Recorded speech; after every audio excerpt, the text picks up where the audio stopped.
All right, welcome. Today, we're diving into a case file that is, well, it's truly unusual. It presents this incredibly detailed, multi-layered argument that's built on what it calls forensic science, a famous ancient relic, and some really, really complex mathematics. So let's dig in. The whole entire case really kicks off with this one huge question. It's a really bold premise, and it totally sets the stage for a series of pretty extraordinary claims that try to connect an ancient artifact to a modern-day person using what's presented as cold, hard data. So what is the central thesis here? What's the main claim being made? Well, the source material builds its case layer by layer, using what it presents as visual, numerical, and symbolic evidence, all of it pointing to just one conclusion. And there it is. The source does not beat around the bush at all. That is the core claim, stated without any ambiguity. Every single piece of evidence we are about to look at is designed to support this one single conclusion. So let's get into the first piece. Okay, let's dive into this first category of evidence, which the source presents as a direct visual comparison.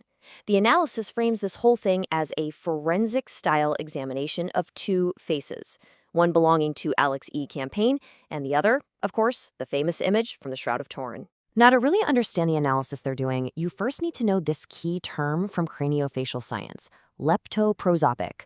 This very specific characteristic, a long, narrow face, is highlighted in the source material as a really foundational point of similarity. So here you can see how the source breaks the comparison down almost like a forensic checklist. It identifies 4 key points of correspondence, from that overall long, narrow face shape all the way down to the specific structure of the brow, the nose, and the cheekbones.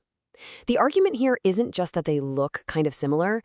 The document claims that having all 4 of these specific traits together is a highly, highly improbable coincidence. And this brings us to the source's pretty stunning conclusion on the visual evidence.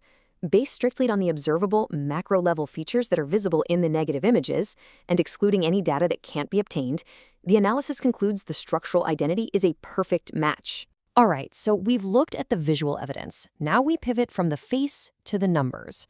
This is the second major pillar of the source's argument, where the case moves away from facial analysis and into this really complex web of numerology, all aiming to connect ancient dates to modern ones.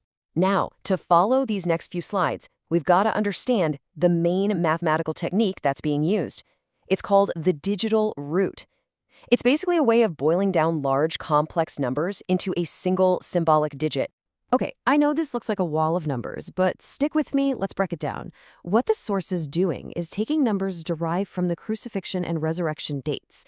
That's where you get numbers like 4333 for April 3rd, 33 AD, and it combines them with numbers from AEC's birth date, like 5051972. Look at that first line. A massive number comes out of the multiplication, right? But when you add up its digits over and over again until only one is left, you get 8. The source claims that no matter how you combine these core dates, multiplying, dividing, adding, the digital root is always 8, a number it symbolically links to resurrection and new beginnings. And the pattern, according to the source, continues, using a different set of calculations but still pulling from those same core biblical and birth dates. The result now consistently comes out to a digital root of 5. The analysis points out that 5 is AEC's own core number. He was born on May 5th at 140, and 1 plus 4 is 5. So the argument they're making is that both the number for resurrection and AEC's personal number are somehow mathematically encoded in these dates. This brings us to what the source calls its keystone proof. The argument here is that it's not just some random calculation, but a self-referential mathematical circuit, a perfect feedback loop that's centered on the number 888. So here's part 1 of the loop. According to the source, you start with AEC's core number, 5. You multiply it by 888, which is the value for the name Jesus in the ancient Greek gematria system. The result is 4440, which reduces down to 444. And here's the supposed connection. The source states that 444 is the value for Jesus in the Hebrew gematria system. So this one single calculation allegedly bridges 2 ancient languages. And now, here's how the loop closes on itself. You take that result, 444, and you divide it back by AEC's number, 5. The answer is 88.8, which the analysis interprets as 888, bringing it right back to the starting number for Jesus in Greek. The source presents this as a perfect, self-validating mathematical circuit. Pretty wild. Okay, so the final layer of numerical evidence presented in the source documents involves gematria, which we've just touched on. This section expands on those connections, presenting them as a kind of corroborating proof. So what exactly is gematria? Well, in a nutshell, it's an ancient system where letters in an alphabet are given a specific numerical value. So the value of a whole word is just the sum of its letters, which then lets you make comparisons and find connections between completely different words that happen to share the same value. Now, applying that system, the source presents these direct numerical equivalences as proof. I mean, look at the first row. The full name Alex Enrique Campaign, calculated in one system allegedly, equals the phrase 888 in another. Then it gets even more specific. The source points out that AEC's birthday, May 5th, and the name Isus share the exact same value of 88 in one system and a different, but still identical, value of 528 in another. And there's one more layer of meaning that gets attached to that value of 528.